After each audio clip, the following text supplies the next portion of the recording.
Well, what's going on, guys? Premtech is here, and welcome to the new series of Football Manager. You know, the Newcastle one. First off, it wasn't going too well, and second off, I wasn't enjoying it that well. And this one, I thought I would enjoy more, as it's more of a challenge because the Championship is more competitive and unpredictable, and it gives us more of a challenge if we get promoted, and it shows whether we can survive or whether we will get relegated. So the team, as you can see, I've chosen to be is Watford. I will be playing this on classic mode as it will allow me to get games done much quicker and it will allow me to get episodes out much quicker, so it's a win-win. And so Watford's the team I've gone for, and Watford, a little bit of information, we got a secure financial status. We've got some good players here, we got some experience, Almunia, Fitzhall, we've got Football Manager sponsor, so that's, pretty relatable.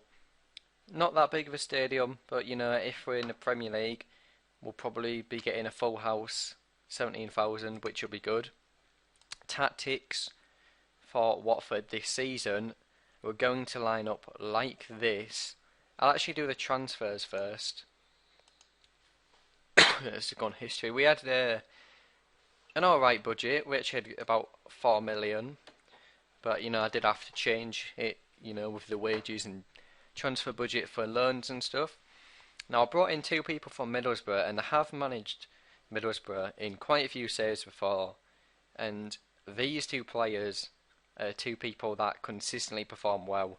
Zemema definitely consistently performs, and we've got them on loan for both of the season.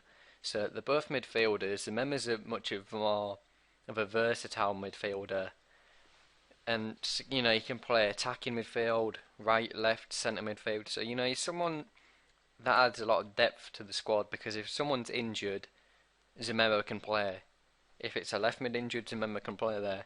It really allows us to just play him anywhere, and he's probably going to be a first team member of the team, so that helps out. And Julio Arca, a centre midfielder who, he's 31 years old, someone that you want in your team because he's got, good decision making, he knows what to do, he's been in the game for so long now. Well, not so long, but, a long time, so he knows his way around the pitch, and he's on loan as well. We got Meska, 19 years old. Now, I got him on loan because I saw he had 17 flair, and players with flair on Football Manager are so overpowered. Like, if you've got a lot of flair, the players will just do well. I've got this player who I brought up from the youth ranks in my Sheffield United save, and his stats weren't that good, but his flair was brilliant, and he got like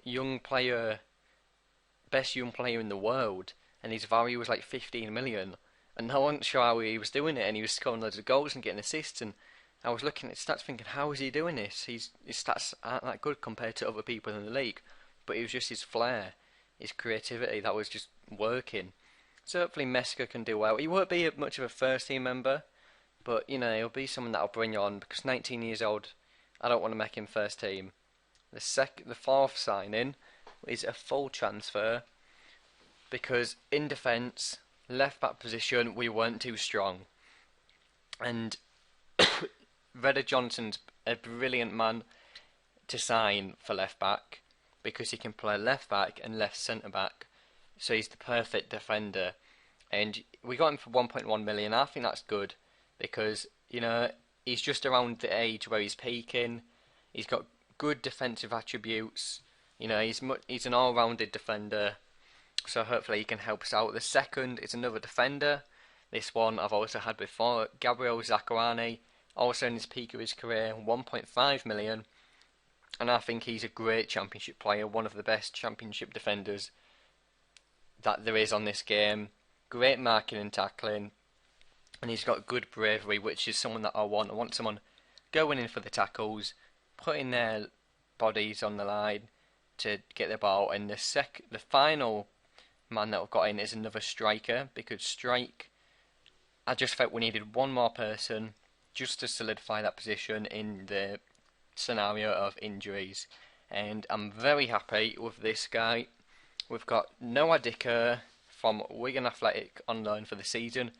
Now he's a great buy, I think, because he's got great pace, but he's also got great finishing and dribbling. So he's gonna get past opponents, find the gaps, and then he's gonna be able to finish it because of his finishing, striking attributes.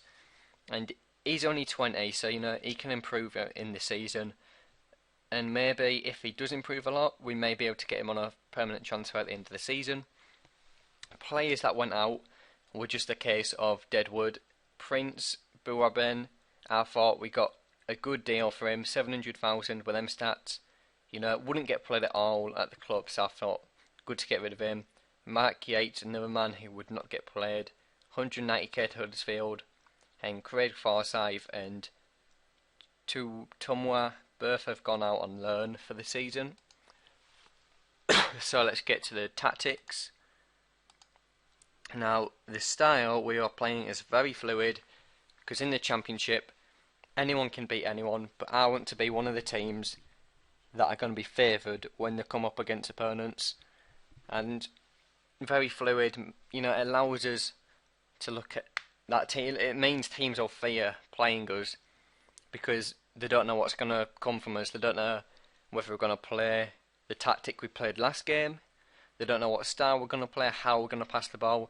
It's diverse, which is good. And we're going to play in control because, well, this is the home formation.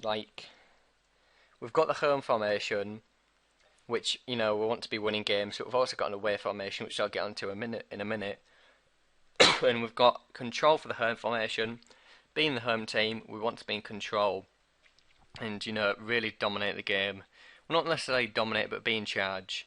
Have a strong hold on the game. We're going to have Dicker and Forestieri up front. At the moment, I'm going to actually play Vidra in the season. This is just for the friendlies. Midfield, we're having Arca and Abdi most likely, I think, in centre midfield. There's a Mehmet out wide. And left mid, I was actually going to play... Who was it? Can't remember who I said I was going to play, to myself. I forgot, but no, that was it. Daniel Pudil, who was going to play there. And Pudil can also play left back, so it does help us out. And Zakwani is going to play centre back, and Reda Johnson's going to play left back. This is just the tactics, the team selection for the friendlies. Now on to the away formation. Obviously the team won't look like this, but this is what the formation is going to look like. Going to have 2 centre defensive midfielders and 4 attackers basically. It's a counter-attacking formation. When you're playing away, most likely you're not going to be in charge. So you want to hit the teams when they're at their weakest, when they think they're in charge, when they think, oh, we've got the game, this is our game, we're going to win. Then when they slip up, just at that moment, we break on the counter-attack, get it a cheeky goal, and at that moment the home team just doesn't know what to do, and they start going really attacking, getting frustrated, and once again they'll slip up even more, and you'll just get them on the counter-attack even more. Now, what else is there to do? Training, I've just said it too. Team cohesion, because I want the team to link up brilliantly, because that's what you need. Otherwise the passes not going to work. And we do have a lot of different languages in our team, so the team does need to link up. Pre-season went pretty well, average. I did have a lot of the youngsters playing, but we won 3 games and we lost 2. And the first game of the season is against Yeovil in the Capital One Cup. Not sure how far I want to go in that competition, but the Championship is my main focus. And the first game we've got is at home to newly promoted Sheffield Wednesday. So we should be winning that game. And what I'm going to do for episodes is monthly episodes, round up at the end of the month and show you the goals. Well, I'll show you the goals in 3D actually, because I'll be able to record that with Fraps, so that makes it much better than the 2D version which we did have in the Newcastle save. And I'll just be doing monthly episodes, and hopefully that'll be good. I think that's it. The transfer budget we've got left is 639k. We've got a decent balance for a Championship club, which I'm pleased about. I don't think I'm going to bring any more players in. If I do, it'll be on loan or free transfer. So, I'll try look to bring in a couple more phases if, we get anyone injured or any serious problems. But I think that's been it for this episode. Please do stay tuned for the first episode. Well, the first episode competitively, but the second episode in the series. If you do like it, please do like and subscribe. I've been Premtekers, and I'll see you at the end of August.